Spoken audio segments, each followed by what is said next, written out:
We will now do the listening test. We will now start the CD. Do not open the booklet until the CD tells you to. IELTS listening. You will hear a number of different recordings, and you will have to answer questions on what you hear. There will be time for you to read the instructions and questions, and you will have a chance to check your work. All the recordings will be played once only. The test is in 4 sections. Write all your answers in the listening question booklet. At the end of the test, you will be given 10 minutes to transfer your answers to an answer sheet. Now turn to Section 1 on page 2 of your question booklet.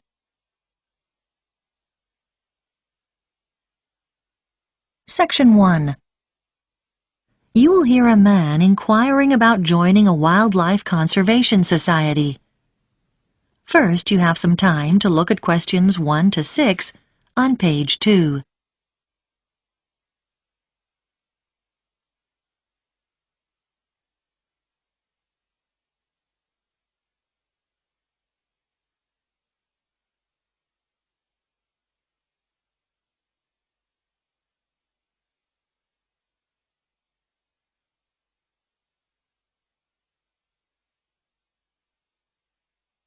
You will see that there is an example that has been done for you.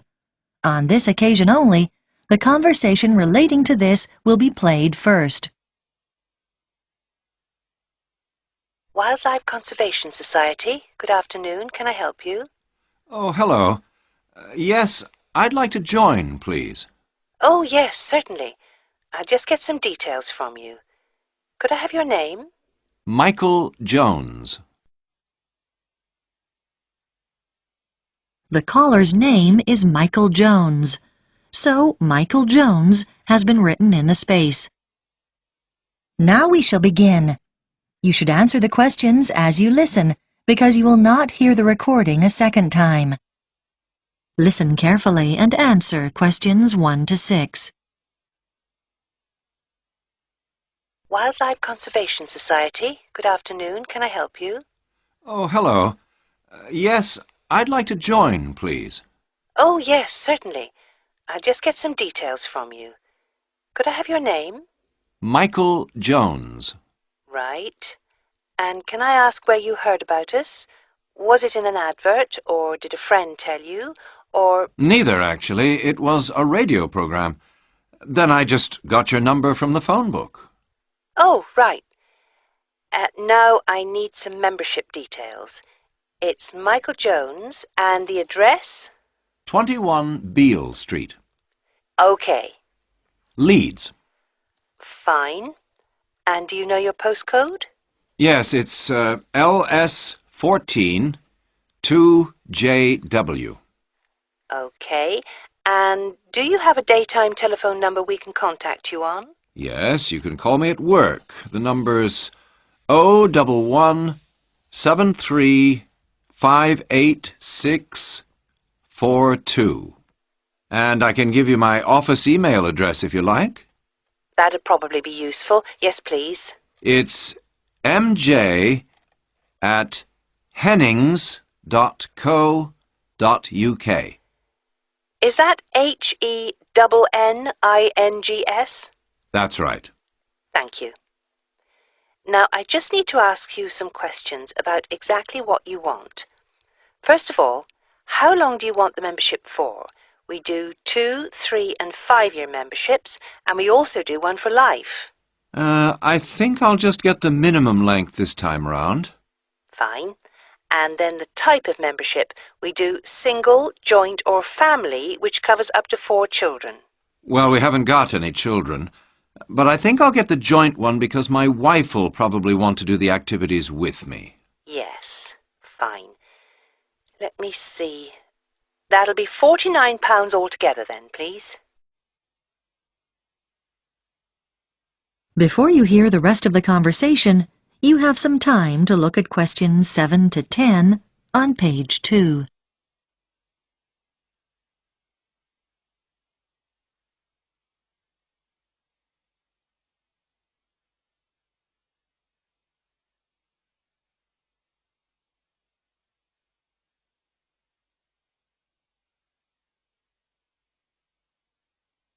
Now listen and answer questions 7 to 10.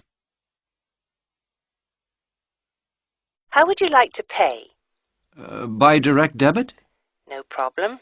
I just need your bank details. Can you give me the name first? It's the Union Bank.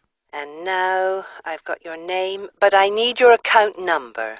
01059612. Okay. When would you like to start payment? Next month, on the 1st of October, or...? Can you make it the 15th instead? No problem. The membership will begin then too. Is that all right? That's fine. I'll just give you a reference number in case there's any problem. Have you got a pen? Yes. It's JYZ37, and we'll be sending you an information pack within a few days. Is there anything else? Oh yes, could you send me an additional one? I've got a friend who's very interested. Certainly, no problem. I'll make a note of that. There's also a video we can send you if you like. There's no charge. Yes, please. That'll be great. That is the end of Section 1. You now have half a minute to check your answers.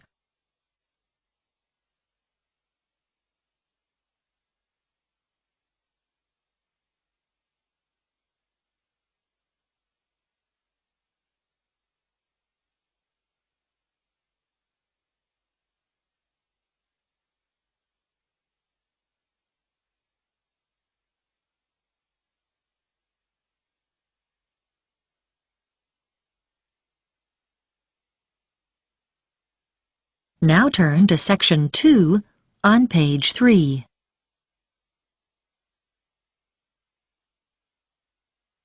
Section 2. You will hear a woman talking on a radio program about a festival that is about to take place. First, you have some time to look at questions 11 to 18 on page 3.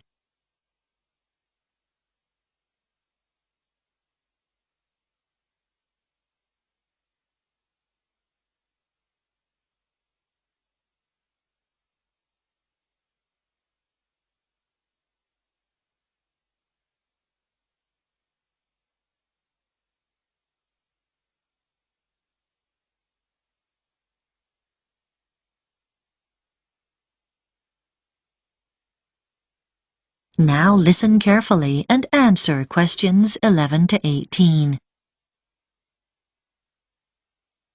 I have in the studio with me Mary Smith from Yorktown Tourism, who is here to tell us about some of the events happening in our state capital over the next 3 weeks at the Spring Festival.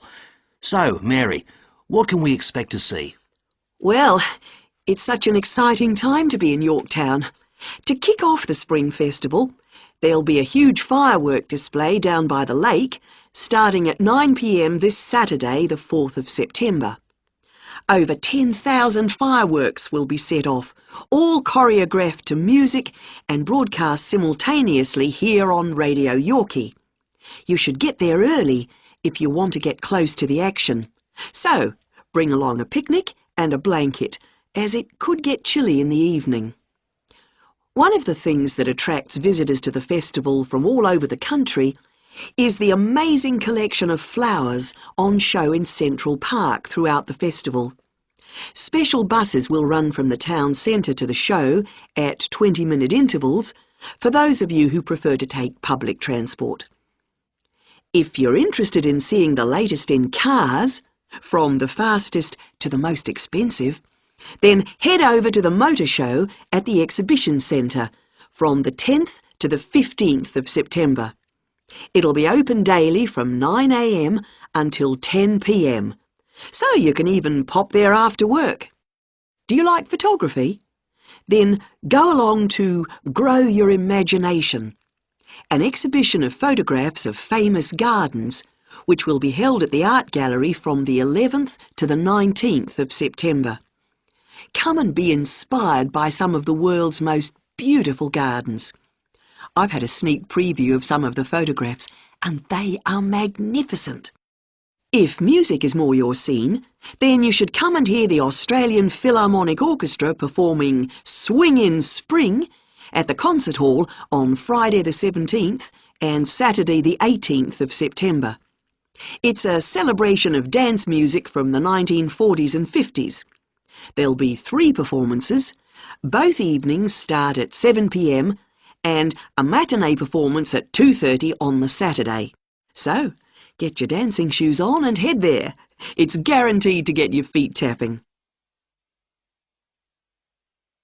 Before you hear the rest of the program, you have some time to look at questions 19 and 20 on page 4.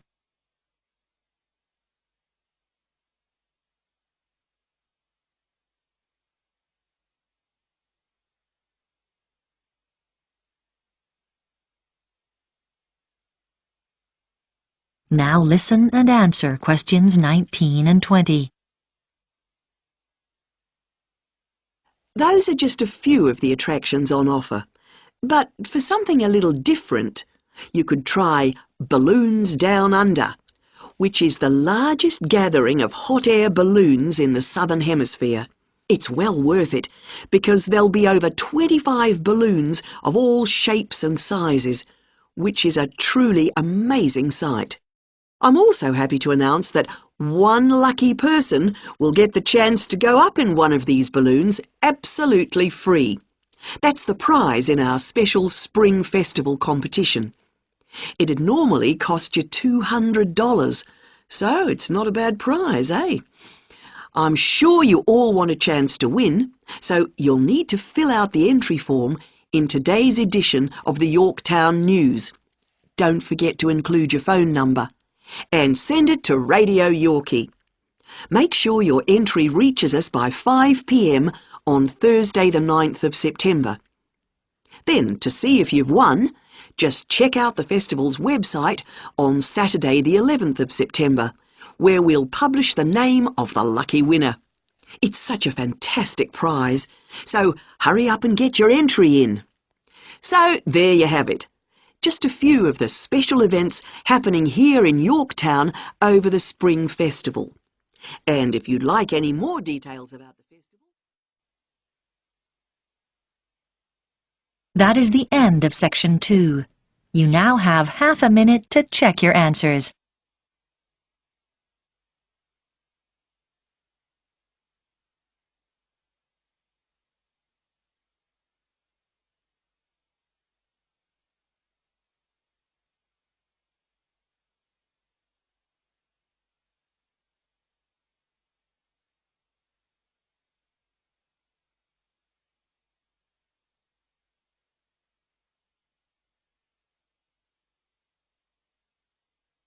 Now turn to section 3 on page 5.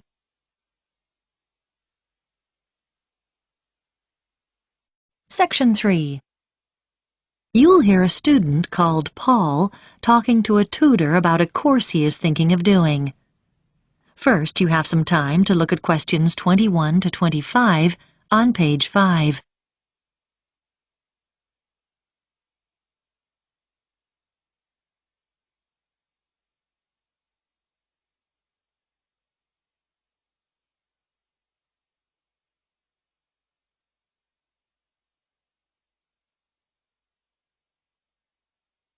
Now listen carefully and answer questions 21 to 25. Good morning. Come in. You're Paul, are you? Yes, I spoke to you on the phone. Yes. Have a seat.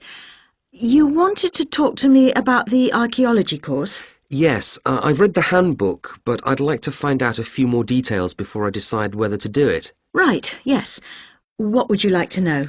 Well, first of all, can I combine the archaeology course with one in anthropology? Yes, you can combine it with any other subject apart from classical history. That's simply because there's some overlap in the lecture times for those 2 courses.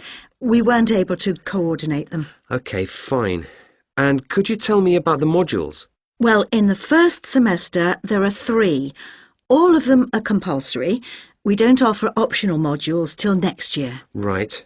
The first one focuses on what can be learned from specific artefacts, such as pottery and stone tools. It's called Object Matters, and it's taught by Dr. Morris. Is that... how is the module presented? I mean, is it lectures? We refer to the means of presentation as the learning method, and in this case it's lectures integrated with practical sessions, so it's a mixture. What about the content? I suppose we'll be looking at different kinds of archaeological remains and how to date them and so on. To some extent, but the module is basically about processes. First of all, recording material, then classification, then interpretation of the data. That's how archaeologists draw conclusions about their findings. And finally, display. Is that okay? I think so. Yes, thanks. One other thing. How is the module assessed? Is there an exam? No, it's all based on coursework. Before you hear the rest of the discussion, you have some time to look at questions 26 to 30 on page 6.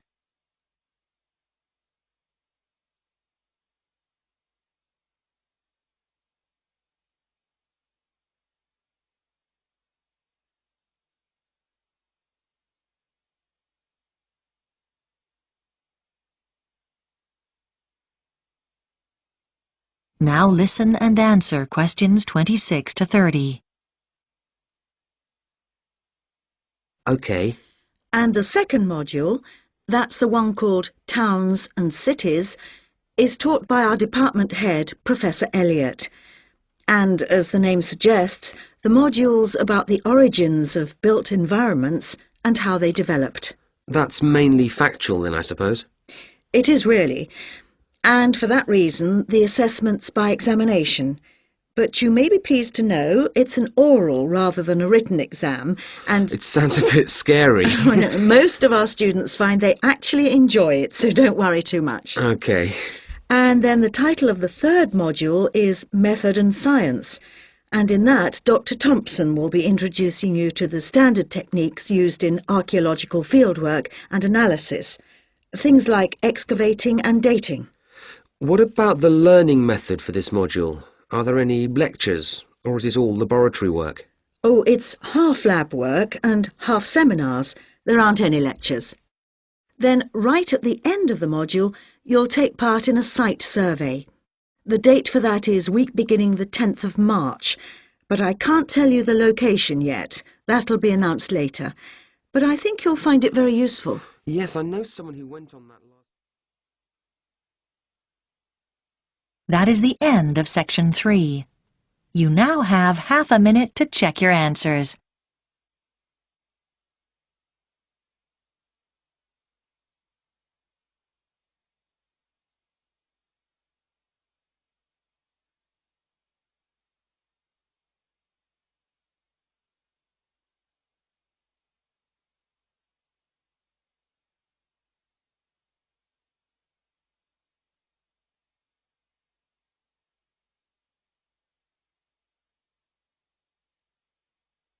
Now turn to section 4 on page 7.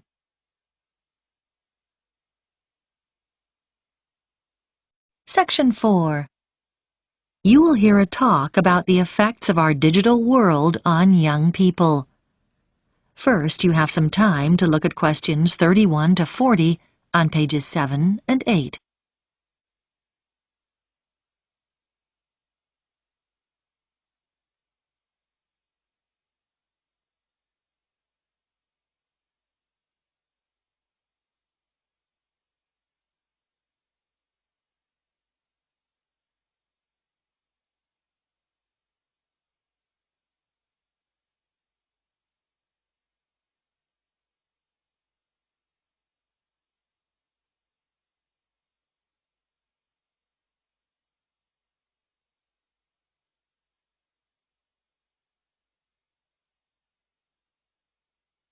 Now listen carefully and answer questions 31 to 40. In this lecture series, we're looking at changes occurring due to the rapid spread of digital technology in the last decades of the 20th century. By digital technology, I include any computer-related devices such as email, the internet, cell phones, instant messaging, to name but a few. Today's lecture focuses on the ideas of Mark Prensky and what he believes are the major effects that high exposure to digital technology has had on young people today. Firstly, what exactly does Prensky believe? He argues that because today's young people have been born into a digital world and spend hours simply playing with technology, they've changed in fundamental ways. He believes they're evolving differently, and as a result, process information differently from previous generations. It's even possible that these young people's brains have physically changed, although whether this is literally true isn't yet known. Nor does Prensky go quite this far. Prensky divides people into digital natives and digital immigrants. Today's young people are the digital natives, and they belong in this new digital age because they were born into it and grew up as native speakers of the digital language of computer technology, whereas digital immigrants are those born in the generations before the digital age. Just as those who learn a second language often retain their foreign accent, the immigrants are usually, in varying degrees, not quite as effective at speaking the digital language as the natives are. For example, they're more comfortable finding phone numbers using a phone book or looking up information in an encyclopedia, rather than using the Internet as a primary source of information. Prensky calls this the digital accent. Another example of the digital accent is scanning a manual for a computer program rather than assuming the program itself will teach you how to use it. Basically, people with a digital accent have never really stopped relying on their original non-digital means of sourcing information. They prefer doing things as they've always done them, without typing something into a computer.